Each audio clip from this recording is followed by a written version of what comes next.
caught in the streams of life, like the pain and the sorrow.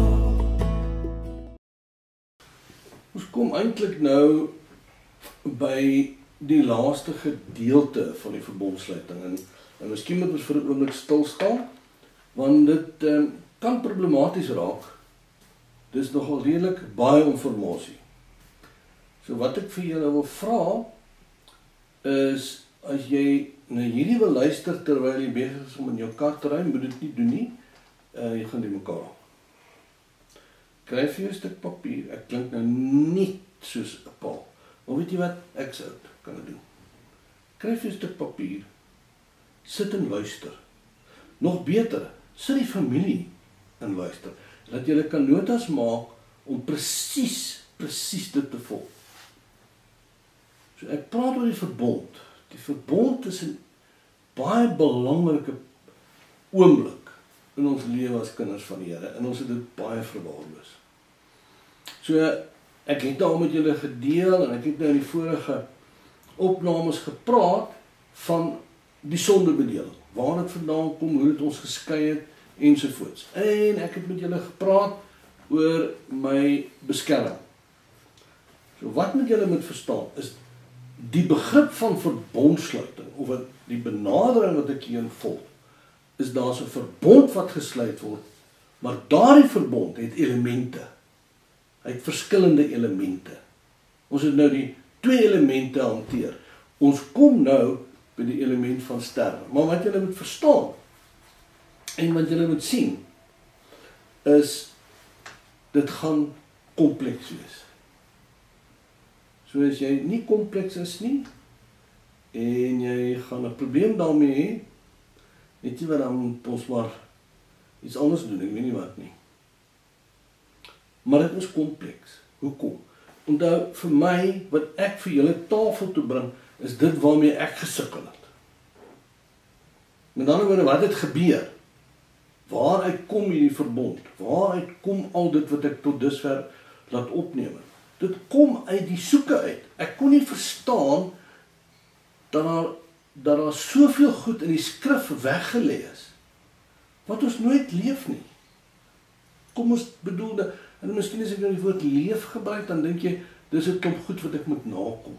Nee, beleef. Dis die punt, beleef. So nou kom ek en ek sê, nee, wag, wow. Daar's goed wat ons moet beleef. So dit is tot waar ons gevorder het. Dit is tot waar ons is, en dis wat tot waar ons gevorder het. Nou kom ek en ek sê vir julle, weet julle wat? Kom ons kyk eens vir 'n oomblik. Vir my was dit 'n gesukkel en 'n gesoek op die lering. Ek kon nie daarby uitkom nie. En ek kon nie verstaan waaroor dit gaan nie. So wat is die doel hiervan? Want ek is nie 'n teoloog of 'n pastoor nie, en ek wil nie een wees nie, en ek probeer nie om dit te wees nie. Maar weet jy wat? Wat is belangrik? Wat het gebeur? Daar was niemand na wie toe ek kon gaan om my te help nie. Want as ek met mense gepraat het en met hulle gesê het wat ek aangaan, dan dink hulle ek is van my kop af. Want ek sê daar's iets meer. Daar's iets meer. Daar's iets dieper. So hieroor moet julle verstaan dat is 'n poging om mense te help. So wanneer ons begin kyk na die laaste element van die verbondsluiting, synde die sterwe daarvan, begin ons by die basis om te sê, daar's iets fout. Iets is daar fout. En weet julle wat? Dis die issue. Daar's iets fout. So nou staan die vraag, maar wat is fout? Wel, die fout lê in die vraag, is jy op soek na realiteit? Is jy regtig op soek na realiteit? Soek ons na realiteit, of nie? Wel, Jesus sê hy sal hom ons openbaar. Nou die interessantheid is, in die soeke na realiteit, het ek afgekom op 'n skrywer, En dis nie dat ek die skrywer aanhang nie, maar dit was vir my so 'n bevestiging. Luister net hier. The mysteries of the kingdom are hidden for kings to search. Luister mooi. Ons is baie vinnig om te sê, ons is 'n koning. En ons is priesters. We are a kingdom of priests. Nou weet ek, die pastore leer dit uit, hierdie en dink dit, en daai en dink dit. Ek wil oor iets anders praat. Dink mooi. Ek is aangeneem. Ek is 'n kind van God. Wie is hy? Hy is 'n koning. So the mysteries of the kingdom are hidden for kings to search. Is dit nie presies wat ons moet doen nie? Is dit nie presies waaroor dit gaan nie? So daar is versteekte geheimenisse in die koninkryk. En ons dink ons loop daarmee en ons kom tot bekering, ons noem dit bekering. En dat ons nou maar nie praat van redding. Ek het 'n Sondagsgebed gebid, baie belangrik. Maar daar's iets meer. Daar's iets baie meer as dit. Weet julle wat is die heel eerste ding? Hoe beleef jy die woord? Dink nou aan 'n verbond. Dink nou aan 'n verbond en dink aan 'n kontrak. Hier is God. Kom ek illustreer dit soveel. Hier is God. Hy is lief vir my. Hulle is lief vir my. Hy is baie lief vir my. Hulle is lief vir my. Hy is my pa. My pa het vir my 'n verbond gegee. Nie sy. Hy lê tussen daai twee buiteblaaie. Nou as jy met my praat oor 'n verbond, dan sê ek vir jou, maar dit is soos 'n kontrak. Dis 'n ooreenkoms wat gesluit word. So die verbondsluiting waarmee ons besig is hierdie proses van kontraksluiting. Moet nou nie 'n maagpyn kry. O, Makels is een van daai ou wat 'n eis op God het. Dis nie waarmee ek besig is nie. Maar ervaar jy die beloftes wat hier staan? Regtig. Het jy daaraan gedink? Maar wat doen ons? Ons het rituele. So wat is dan die probleem? Ons moet 'n wete en 'n besef kry van die inhoud van gebed. Weet julle wat?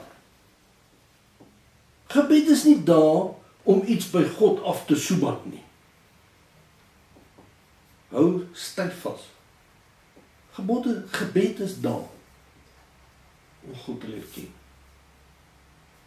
Want dis eintlik die einddoel. As ek nou kom by die plek waar ek nou vandag saam met hom loop en ek kyk terug en sê, weet julle wat? Daar lê die probleem. Nou wil ek hê ons moet daarna kyk, want ek het nou vir myself die vraag afgevra in hierdie situasie. En daarom word ek beleef nie die woord nie. En ek kon nie verstaan waarom nie. Ek kon dit nie insien nie. En ek het nou eenoggend dat ek so gesit en is besig om te bid. En die volgende oomblik het ek hierdie visie. Nou jy weet, dis nie goed, dis maar goed wat ek selde kry, want ek nou nie ek reg nou nie, jy weet daar 'n stadium van my lewe wat ek nie eintlik verstaan nie. Ek het nie eintlik iemand gehad wat vir my verduidelik nie, maar ek sien toe die tabernakel. En ek wil julle die tabernakel wys, dan sal julle skiets sien op die tabernakel. Die interessantheid van hierdie tabernakel, as ek die tabernakel soos ek dit nou hier uiteengesit het gesien, maar ek het 'n doringdraad in. Ek weet, die Bybel sê nie daar's 'n doringdraad nie, maar die visie wat ek gesien het, die beeld wat ek gekry het, was hier 'n doringdraad. En weet julle wat, ons kom bo by die hek in. Kyk nou, jy kom in by die hek. Nou is ons in by die hek, maar ons loop al om die doringdraad. Is dit nie interessant nie? So ons loop om en om en om. Toe ek besig was om voor te berei voor, het ek vir die Here gevra, asseblief gee vir my asseblief net 'n bevestiging van, ja, ek weet hierdie prins en dieselfde ding gaan, maar ek het dit lank voor dit gekry. Maar hierdie afgelope week, Terwyl ons besig was om voor te berei vir hierdie opname, het ek gesit en vir myself gesê, gee net vir my 'n beeld, wys net vir my hierdie beeld. Waar is dit? In my pad kruis met 'n persoon wat 'n opname maak op YouTube. En wat praat sy van? Sy het 'n na-doodse belewenis gehad. En ek weet baie mense hou nie daarvan nie. Hoe dit ook al sy. Sy het by Jesus gestaan. En Jesus sê vir haar, hy wil haar wys hoe lyk gebed. Weet julle wat daar 7 vlakke van gebed? Die eerste vlak is net om te vra. En te vra. En te soek. Is dit nie interessant nie? En die eerste beeld wat sy gehad het, was die, wel sy het nie die tabernakel nie, sy het 'n ou tempel gesien met 'n buitehof, en die mense het al in die rondte in die buitehof geloop. Hulle het nooit in die tempel ingegaan nie. So dis ons tweede probleem. En die hele benadering is, wanneer ons verbond sluit, wanneer ons besig is met die verbondsluiting, gaan julle sien, ons is besig om die elemente van die tabernakel te deel. Ons derde probleem is, daar is 'n woord in Afrikaans wat praat van toewyding. Is dit nie baie interessant nie? In Engels praat ons van commitment. Hoe ernstig is jou commitment? Waarvan praat ek? Ek bedoel, ons het een keer 'n Bybelstudie gehad, en daar het 'n vrou daar gesit, en ons was besig om daaroor te praat, oor die verhouding van mans en vrouens, jare terug. En in die gesprek te praat, toe sê ek, weet wat, was 'n spesifieke vrou, sê nou maar, naam is Anna, sê ek van, Anna, die dilemma wat jy op die tafel het met jou man, is jy is die hele tyd besig om vir hom te sê wat hy moet doen. Hoe wil jy hê, hy moet opstaan as die priester van jou huis? O ja, dit is 'n probleem. Ja, nee, dis 'n probleem. O, gits, ek is verskriklik jammer. Haar man loop toe uit, hy loop kombuis toe en kom terug en hy het iets gedoen. Sy het skaars gesit te begin sy vir hom vertel wat hy moes gedoen het. Toe sê ek, Anna, jy het nou net gesê jy is jammer. Ek sou verwag het dat Anna op daai oomblik ernstig moes bely. Repent. Sy het gelag. Sy het gelag. Hoe diep is my commitment? Hoe diep is my toewyding oor die beloftes teenoor die Here wat by my mond uitkom? Ja, Kraus, maar weet jy wat, jy maak dit nou te moeilik. Want weet jy wat, mense kan nie daarby bly nie. Regtig? Is dit so? So hoe werk jou commitment dan? Hoe werk jou huwelik dan? Dis 'n commitment teenoor jou vrou. Maar ons doen dit, en dan breek ons dit.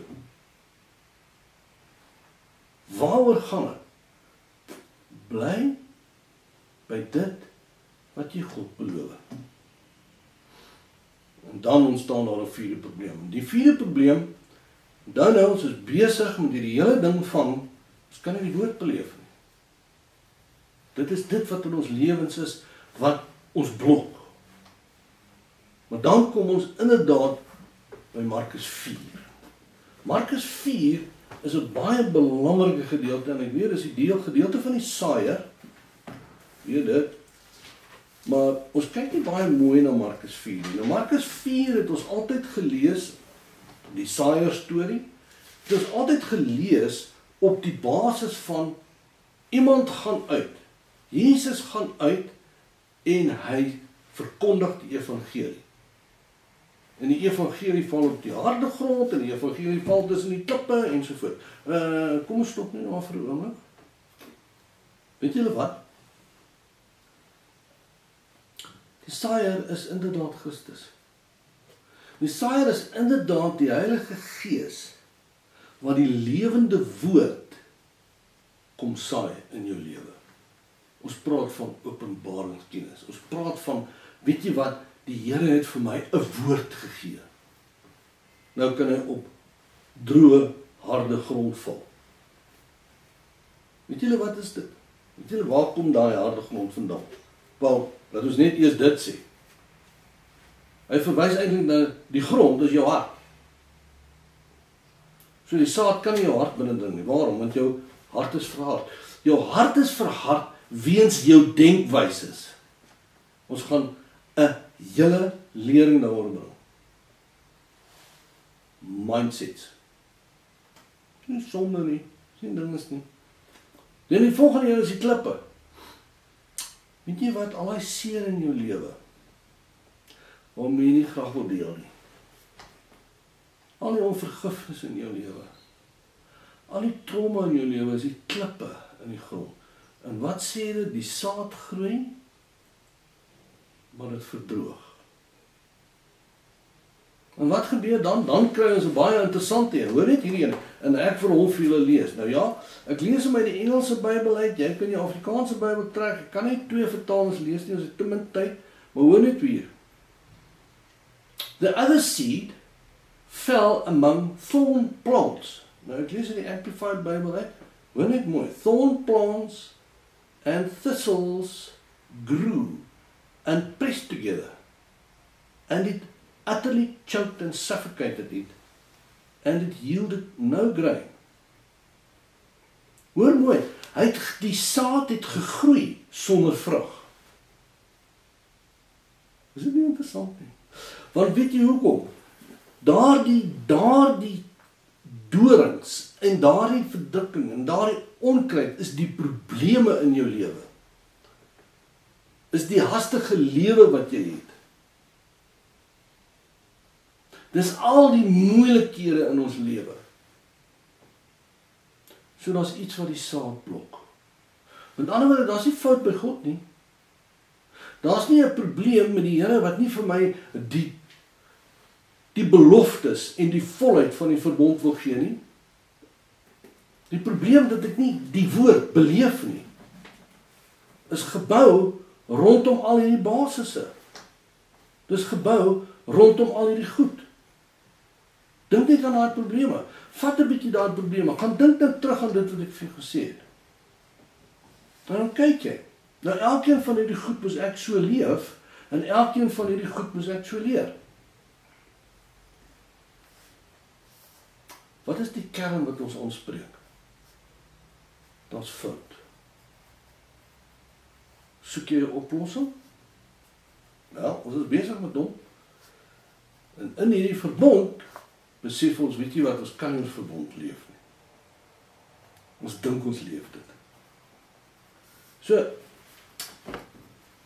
net om dit kort en kragtig te hou tot hier, en dan kom ons terug, en dan gaan ons 'n bietjie dieper in op hierdie probleme. Thirsty, and oh, are we come to the fountain, dip your heart in the streams of life, let the pain and the sorrow